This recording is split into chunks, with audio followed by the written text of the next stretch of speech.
තෙරුවන් සිල්දනාටම ධර්මයේ ශාන්තියක් වෙන්න හිත පිරිසුදු කරගන්න ශක්තිය ලැබෙන්න අපිට සනසිල්ලෙන් ඉඳ ලැබෙන්නේ අපේ හිත පිරිසුදු කෙනෙකුට.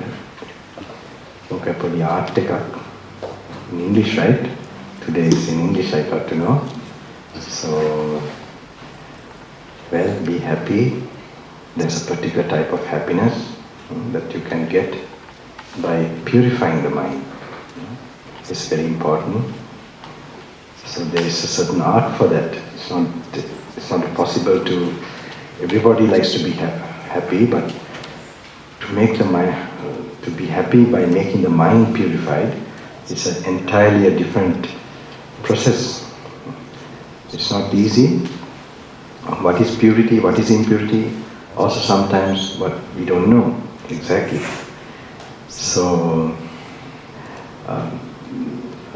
this is the thing if you master, because without the mind we don't experience anything in this world.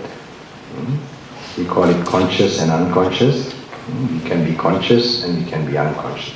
When you are conscious only, so this mind is the main place where, other than the body, we become aware of our world. So unless we become, when we know about it, it needs a certain process. When we know that the mind can becomes pure and impure in a certain way. Mainly, how does it become pure? How does it become impure? We know definitely when we get angry, it's a state of impurity, right? So normally, according to Buddha, there is something called, he says that suffering is proportionate to our attachments, craving. More you crave, you will suffer. Alright? So now there are certain experiences, that's the majority or the mostly what we experience is enjoying our senses, going towards pleasurable feelings. So when we experience a pleasurable feeling, we are immediately experiencing good, something nice. But what happens? Our craving increases inside us. Okay? When the craving increases within us, according to Buddha's formula, our suffering should increase. How does it happen? Well, when we know when the experience is finished, what happens? We feel heavy and some kind of emptiness. Okay? Say, I remember when we were very young, we used to go to this cinema hall with my parents. Once a month we used to see a movie. Just after the movie is finished, you can, when the lights come out, when the lights are on, you can see a very big difference atmosphere. Immediately, you have been entertained and all that, and then suddenly some emptiness. You can notice this very well with parents also. When they are with children, for example, they have been out for some time and they come for a holiday, say in a boarding or something, and they come back home and they spend some time and they go. Suddenly the parents, that's a great joy for them to see and hear. I've seen this, I have never been a parent, but I've seen in others, when the children leave, if they're close to you, they suddenly see, some emptiness and so proportionate to the enjoyment you get from outside. The absence of it creates suffering. And as soon as it ends also, you can't maintain such a happiness forever. And it goes on. That's the main reason for the suffering in pleasurable experience. Okay? So, normally then when we experience these pleasures and craving increases in us, there is that what we call the mind gets impure. So how the Buddha defines, or anyone we can know, when we get angry, when you have greed, when you have ego, this all makes our mind impure. But the absence of that, compassion, letting go, compassion, and absence of greed, This is the one, the mind that makes it pure. So how, normally, like when we experience of these pleasures only, normally we can notice that people have a sadness for no reason, sulkiness for no reason. Sometimes they don't know why they are like, but because they don't have another alternative also, you can't see, an unsatisfactoriness for no reason. But when you discipline yourself and when you are conscious of it and you try to overcome anger, greed, these things, the mind gets pure. Maybe initially some difficulty, but with faith and some knowledge, you have compassion, you try to be honest, and these things you try to practice, and you give, you become generous. Then what happens? That means you're avoiding some of the pleasures you might get in the sacrifice. Then the mind is not it's not stimulated in a way for greed to increase or craving to increase. Then according to Buddha's law, our suffering should reduce. Yes, it does. What happens? We have a happiness for no reason. A joyfulness, a peacefulness. It shows in our face, friends. It's a face, you can't hide it. Problem is, almost all of us are suffering in that we don't notice, we think it's normal. The child normally experiences this lightness and just simply be light and be happy as you are. All this, load of thoughts and this thing and this is some training. That's what Buddha is teaching is actually we don't come to temple to be sick, right?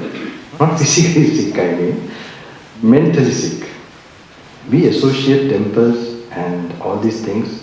Buddha is like a doctor and monks also like, in a way, like doctor, representing the Buddha in some way, to remove our mental suffering. We can feel that when we come to the Bodhi tree or when we just see the sign of the temple, the Buddha's energy emanates from the place. It's not a small place, It has been consecrated and established by a certain thing. It has that force, the life force is working. If you know how to use it, of course. And so this is like that. If anyone is really interested to practice, maybe I'm a little bit helpful. If you really want to put your life into that, then maybe this is helpful. There are several occasions that, of course, I have this compassion for a long time. Want to serve the people, give them this support, give my life to them. But I am never interested to be around people. I'm a little bit like alone, and if you find who would look after me also, I'm a little bit stuck with a few people who have to take me here and there. Otherwise, I have my own thing, even in a temple or monastery I'm there, I would not go out. I'd be doing my things, I have no time also to go out. So, even in Sri Lanka, I keep a big distance from people who are closely supporting me. Even for years, I have never gone in their vehicles, nothing. I have my separate. So this is one of my teachers, way to be independent, to be away from, do your thing. So now I have to, before coming to this, certain things happened that told me I went too far. I should have shared something. That was 2-3 occasions of near-death experience. One was in 2015 in Kailash. Maybe you all have heard, who have listened to the discourses. That is in Mansarovar, just this beautiful mountain, Kailash. Just near, there's a huge lake. It's supposed to be the biggest lake in the Himalayas, 98 kilometers long. Some say it's Anotartha Villa, but it is supposed to be, it is Kailash, Mansarovar, now the present name. Still there is some things associated mystical about the area. So there I was told not to go, 2015, because after the earthquake in Nepal, I was in Buddha Gaya at that time. Actually we were taking dana. The table was shaking.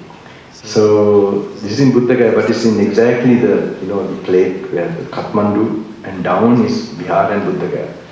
So this shake, this play, I was that time, the end of that, then there was my brother mount. So it was shaking, but I thought maybe my meditation, because I was not sure whether I was really experiencing that. But then suddenly I realized, it's shaking, it's shaking, and then just go out, call. So see, it was the time that big earthquake took place in Nepal. And that time, I anyway normally used to go every year to Kailash, so I went for different reason. I went to see there are a lot of people who helped me in many years going to Kailash, the agencies and those people. So I want to go and see them when they're in really tough time. So when I was going the flight, the immigration or the ticket, I think the ticket people, they were asking, all are coming out, why are you going back? Why are you going in? Rescue people are going. And I said, this is the time I must go. This is when they are in need and fear, who have helped me, and I'm nearby to that area. And so anyway, I went. When I went there later to see, I got some mystical signs that not to go. But sometimes I don't believe, I don't rely too much on some kind of, I try to relate to the reality present through my eyes also. So it came to me not to go this year, no. But then suddenly the visa permit was possible. The agencies were open, and so I went ahead. And I was also a little surprised. Everything went nicely, smoothly. And then finally I was in Lhasa and then going to Kailash in the vehicle. So while we were going, everything was okay until we came to Mansarovar, the lake. There suddenly, what is this, it was okay, but I was so overconfident, I think. So there's suddenly a shift of altitude to 4,900, 700, 800, 900 meters from sea level, from Saga. Saga means just before that one city. So there, when I was seeing Kailash, when I was nearing the lake and all that, I was surprised. So I was remembering that I was given these signs, not good to go this year, but then I just made it. So anyway, I forgot about that. And normally I have, gone into the water. So I was looking for warm, we had come a little late, so I was looking for a warm area to dip in, the lake, the Mansarovar. Went, there was no particular place that was getting cold, the wind was strong, but I saw a cave and I went there and I started meditating. The wind was so strong that, it was so chilling, and I had no proper, like this I was, not properly. Normally I have jacket and all that to cover up, but I didn't wear that. And I was exposed to the cold. Then I meditated. Then I went back to the vehicle, and they were trying to get me a room, and it took a long time. I was staying in the vehicle, waiting. Suddenly I was feeling like dizzy. What happened was I wanted to take a bath. There's like a hot water springs. So I went there and took a bath, which I had done before in previous visits. And the heat was so strong, suddenly the cold and then the heat, I could feel a lot of energy going from my body. But I was feeling fresh, I thought, but it was very hot. But I wanted to just dip in. Not only dip, I waited for some time and then I came out. It was okay, I went into the vehicle and they were taking a long time to find a room for me. Suddenly I was feeling like, dizzy, like something very unnatural. So I knew it could be altitude, this thing. So I quickly went and told them, please can you arrange me this thing, I want to rest. So they quickly arranged the room, and they are like, very, like you're going to the Wild West, okay? If you can picture it. It is remote. Western Tibet is a very rugged, remote area. It's a lot of army camps, checkpoints, supposed to be the military, they're facing India and Nepal, they have their nuclear weapons, I heard, I don't know, but it's full of army. We have passes, special permits to go there. So then I was lying down.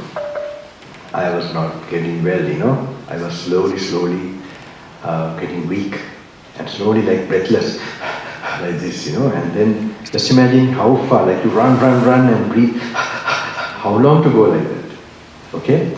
Then even I had boots, there's snow and all that, so the boots, I had like special boots, and I was trying to tie this thing and go and tell them before I collapse. So I tied the boots and then went, and they knew I'm having this altitude sickness. There's no medicine for that, only descent. Because water goes to your brain, one this thing, and the lungs. They can. So I think it's my lungs that time, and the water. Then when the brain gets this thing, severe headache. These are one of the symptoms. But here the breathlessness is with the lungs. So even I couldn't lift my hand, like it was getting weak like that. So then they were calling and they were trying to get some local doctor. So at about 12 o'clock they bought this doctor. They gave some local, I had high blood pressure also. And he had these small instruments. Hore, the village is called Hore. From there this man came. And I was lying down. Then he told me to take these tablets, and next morning until we had to wait for, there's a place called Gnanaloka where by helicopter to take to, that's the only way. So I was now prepared. I don't think I'll make it until morning. So I was lying down in the, lying down, and at 3 o'clock, I never forget the time is not passing fast, 2, 3. I was like, then I tried to meditate. Then I had this certain meditation. Before I started to do that, a thought came to me, I couldn't do enough to the people. Okay? I've told this before, I think I couldn't do enough to the people. That then can't help it, next life I will do it. And then there's a practice where, if I'm going to die, we have trained now. This is the one I'm now training, giving you all. Okay, this trip, especially, this is the one I'm giving because I already knew, and that's why I used to read the suttas, but I never able to give. People can't on their own, Buddha's words, they read 1 page, 2 page, it doesn't go. They rather listen to me than listen to the Buddha. That's how our mind is, unless we know the super benefit and some mystical thing that happens to us, that I'm going to explain to you. Okay? So what happened? We have a practice where we look at as Rupa Vedana Sanya, like from outside, not our body. It's the best way to prepare for death. Okay? If we can properly do that, we won't die. Right? We will not identify with what dies. So anyway, I was doing that. Later I did that. But anyway, I was calm, and then I was able to, the hours passed, I didn't die, just waiting, but not getting word. I'm trying to normally go into a coma. Okay, after some time. So morning, the doctor came also, he came a little late, like 7 o'clock. When he came,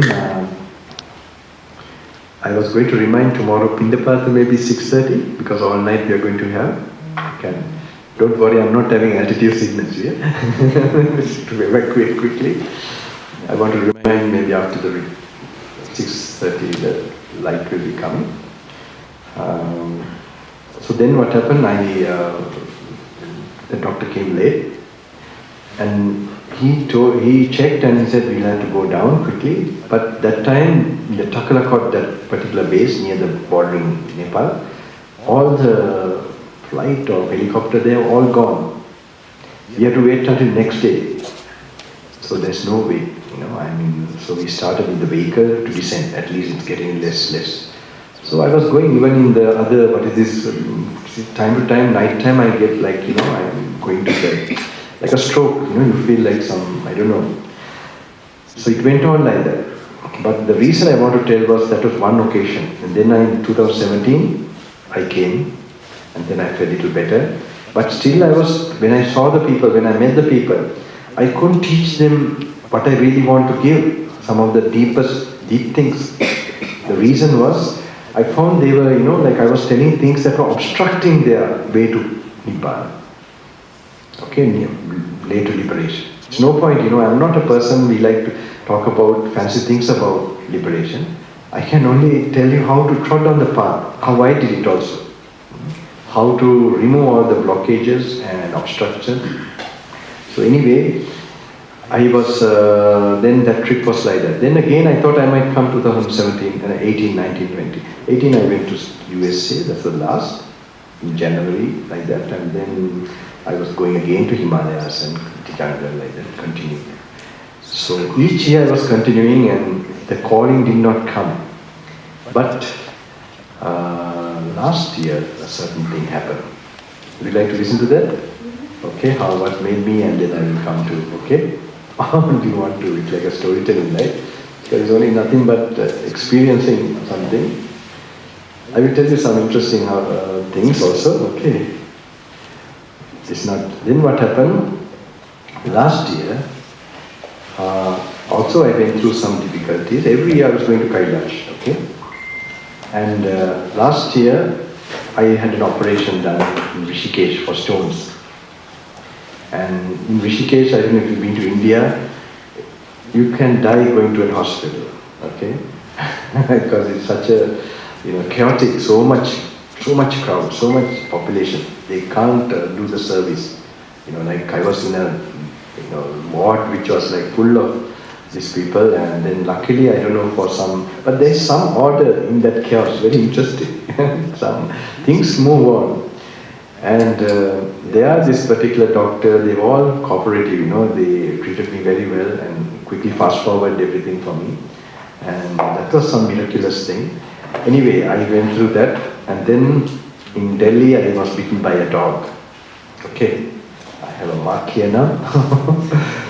And I go to Changa so many times. Sometimes bears are coming, and then snakes are all over.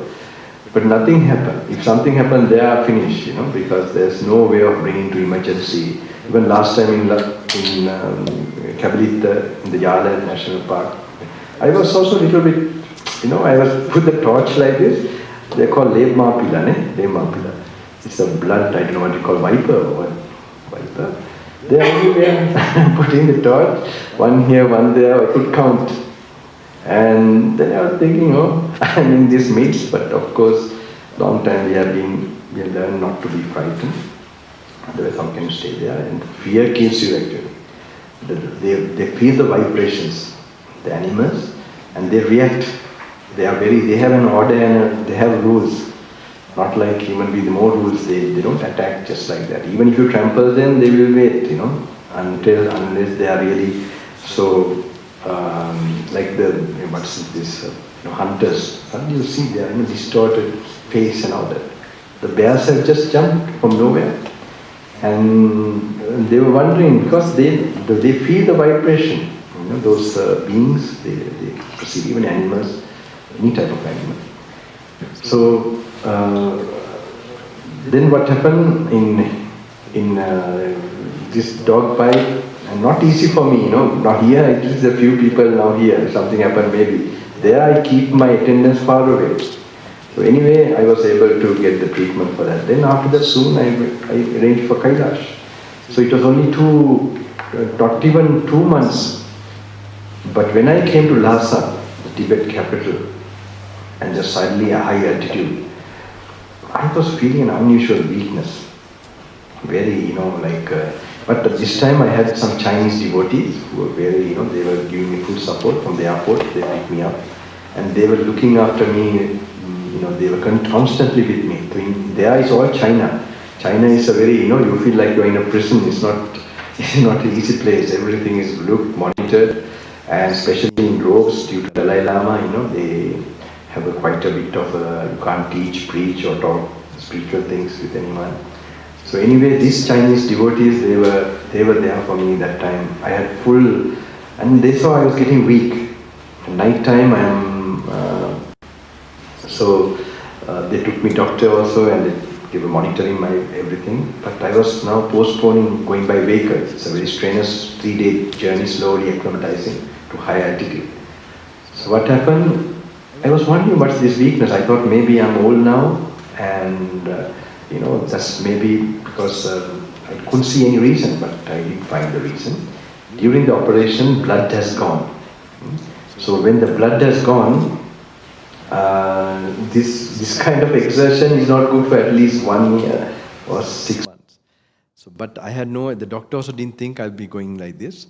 So then I faced this, tremendous. Then I waited.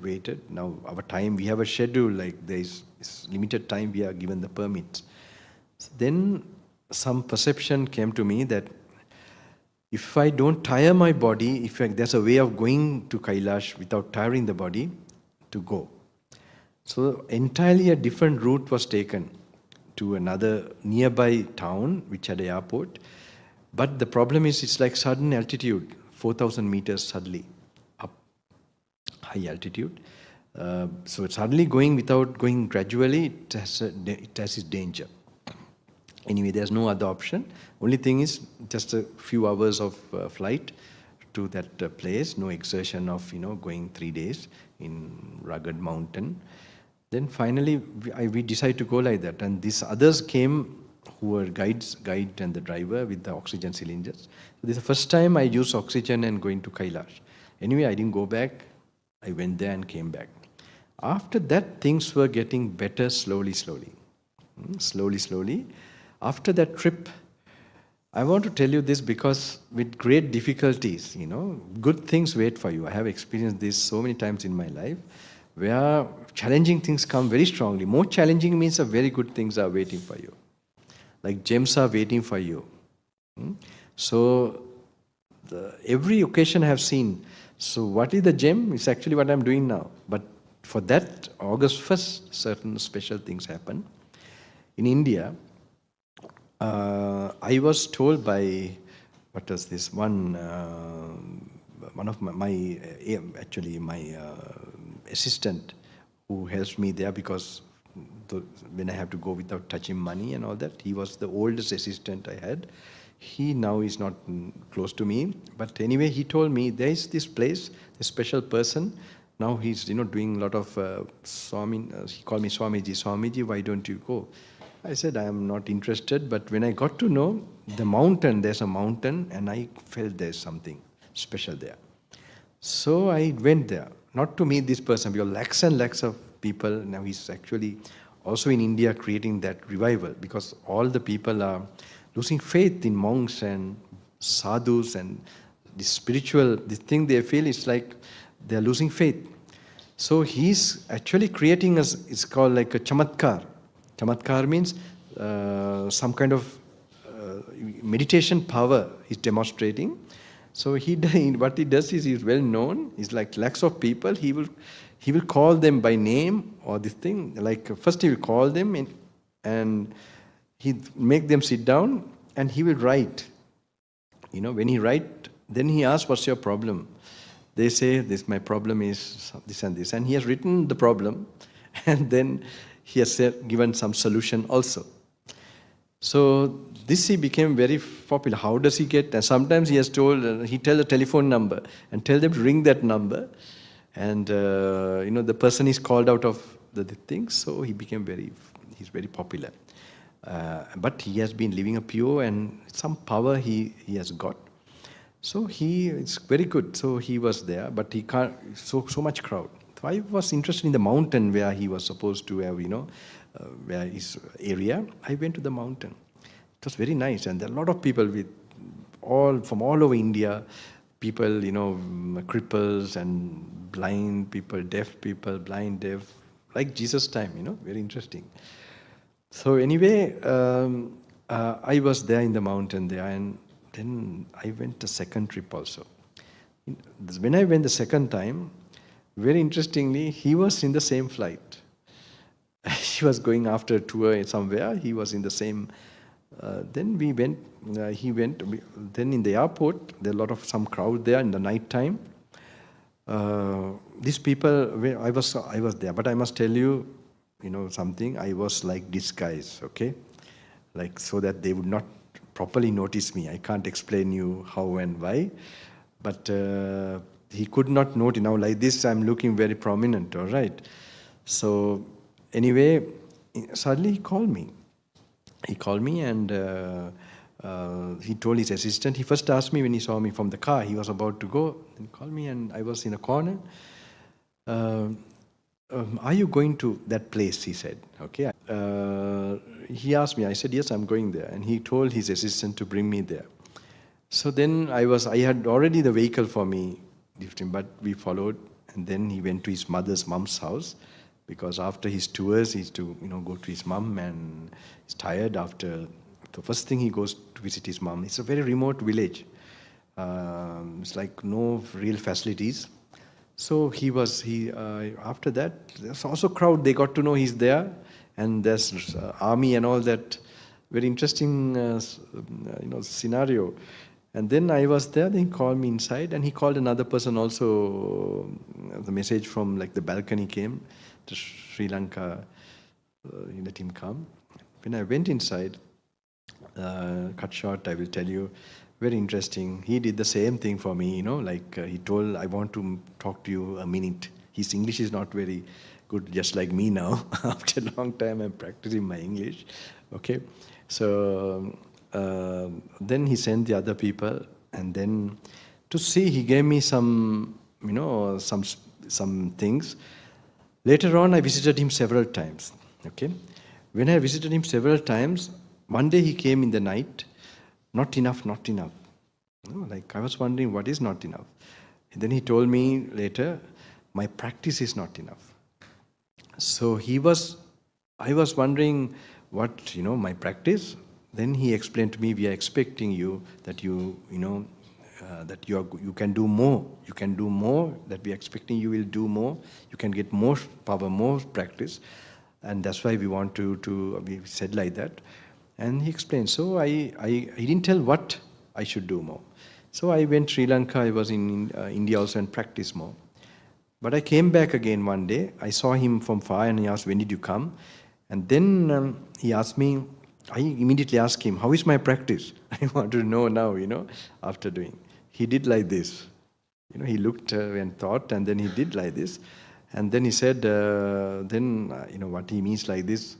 What do you mean? You know what it means? If someone says like this, it means what? Medium. It's an Indian sign language or what? Not Australian. Eh? Have you ever familiar with like this? It's okay.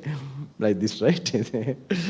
So what he did was he told, I will explain to you in in his kutir or room. The 2 o'clock I meet him. It's not easy, I don't know how it's a very surprise thing for me also, with so much crowd trying to struggle to meet him. Then he explained to me, there is a particular meditation where you see there's no me, no me meditation. He called me like that. In South India, there is Ramana Maharishi, I don't know whether you're familiar. There is something for inquiry. Who am I? I think some of you seem to be familiar. So this self-inquiry way of this thing. So this is the closest he could, for me, is vocabulary and knowledge. But he was referring to something in the Buddha's main teaching. He later told me that when you do this is the highest practice, highest kind of sadhana. Sadhana means meditation. If you do this, we'll have to search for you. We'll have to look for you. So he was encouraging me. And that's the same time he told me that we both have been together in previous life. Previous life we have been like brother monks, brothers, yogis. And later he told me, you and that we are both like same mold, like the same, both no difference. So sometimes I think my yogic way is very similar to him, that kind of practice. But my other one, of course, is very different regarding enlightenment and going towards self-realization. So I don't think he has that knowledge at all.